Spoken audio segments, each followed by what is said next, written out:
सो अस्सलाम वालेकुम गाइस, आप देख रहे हो KYT बॉयज। यहाँ पे आपको जो कश्मीरी यूट्यूबर्स की न्यूज़ देखने को मिलती है। आज मेरे पास जो काफ़ी ज़्यादा न्यूज़ है, तो इसलिए वीडियो को एंड तक देखते रहिए। एंड हाँ, अगर आप चैनल पे पहली बार आए हो तो ज़रूर से चैनल को सब्सक्राइब कर लें। तो चलिए आज किस इंटरेस्टिंग वीडियो को स्टार्ट करते हैं। तो चलिए फर्स्ट न्यूज़ के बारे में बात करते हैं। मैं बात करूँ आमिर माजिद एंड आयरा माजिद के बारे में। तो मैंने अपनी एक वीडियो में बताया था कि शायद से उनका ब्रेकअप हो गया है। हो सकता है कि नहीं भी हुआ हो, मगर बहुत सारे लोगों ने उस वीडियो पे कमेंट करा था कि शायद से उनका ब्रेकअप हो गया। एंड आज जो है उनके सॉन्ग का टीजर आया एंड उन्होंने जो है रील अपलोड करी थी अपने इंस्टाग्राम पे। उस पर जो है उन्होंने खुद कमेंट करा था, जैसे कि आप स्क्रीन पे देख ही सकते हो, जिसमें उन्होंने लिखा था बस मेमोरीज रह गई। तो ये कमेंट जो आयरा माजिद से रिलेटेड था, क्योंकि वो भी इस सॉन्ग में है। सो गाइस, आप लोग इस बारे में क्या सोचते हो, नीचे कमेंट्स में जरूर से बताना। तो चलिए नेक्स्ट न्यूज के बारे में बात करते हैं। मैं बात करूँ कुछ कश्मीरी यूट्यूबर्स के बारे में। तो आज जो है भीमना में फन सिटी की ओपनिंग थी एंड वहाँ पे जो है काफी ज्यादा कश्मीरी यूट्यूबर्स को बुलाया गया था। वहाँ पे जो है वारिस वानी, यावर वानी, फहीम व्लॉग्स और भी काफी ज्यादा यूट्यूबर्स को इन्वाइट किया गया था। तो आप वहाँ की क्लिप्स देखिए।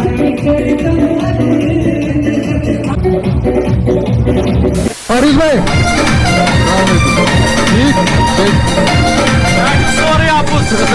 मैंने वहाँ की एक दो क्लिप्स दिखाई, बाकी आप जो है यूट्यूबर्स के व्लॉग्स वगैरह जाके देख सकते हो। बाकी आप लोग इस बारे में क्या सोचते हो, नीचे कमेंट्स में जरूर से बताना। तो चलिए नेक्स्ट न्यूज़ के बारे में बात करते हैं। मैं बात करूँ सेठी एक्सप्रेस के बारे में। तो कल जो है उन्होंने फेसबुक पे शायद से व्लॉग अपलोड किया था एंड उसके बाद जो है उनको स्ट्राइक आ गई थी। उससे रिलेटेड जो है उन्होंने एक पोस्ट भी डाली थी, जैसे कि आप स्क्रीन पे देख ही सकते हो। तो चलिए नेक्स्ट न्यूज़ के बारे में बात करते हैं। मैं बात करूँ मुसैब भट्ट के बारे में। तो वो जो काफी टाइम से बोल रहे थे कि वो जो है कुछ अलग ट्राई करेंगे, कंटेंट मतलब अलग टाइप का बनाएंगे। एंड कल जो है उन्होंने वो कंटेंट अपलोड कर दिया। वो जो है न्यूज़ टाइप से बनाएंगे, कुछ अलग मतलब फनी टाइप की न्यूज़, आप जाके देख सकते हो। सो गाइस, आप लोग इस बारे में क्या सोचते हो, नीचे कमेंट्स में जरूर से बताना। तो चलिए नेक्स्ट न्यूज़ के बारे में बात करते हैं। मैं बात करूँ इट्स मी आदि के बारे में। तो ये जो है एक इंस्टाग्रामर है एंड इनके नाम से जो है कोई भी मतलब फेसबुक पे अकाउंट्स वगैरह बना के लोगों से बात करता है, जैसे कि आप स्क्रीन पे देख ही सकते हो। इससे रिलेटेड जो आज इन्होंने एक स्टोरी पोस्ट करी थी, जिसमें उन्होंने बताया कि उनके नाम से अगर कोई भी मैसेज वगैरह करता है तो वो नहीं है, प्लीज उसको जो है रिपोर्ट करें। बाकी आप लोग इस बारे में क्या सोचते हो। एंड बस यार आज की इस वीडियो में इतनी न्यूज़ थी। मिलते हैं नेक्स्ट वीडियो में, तब तक के लिए take care and bye bye.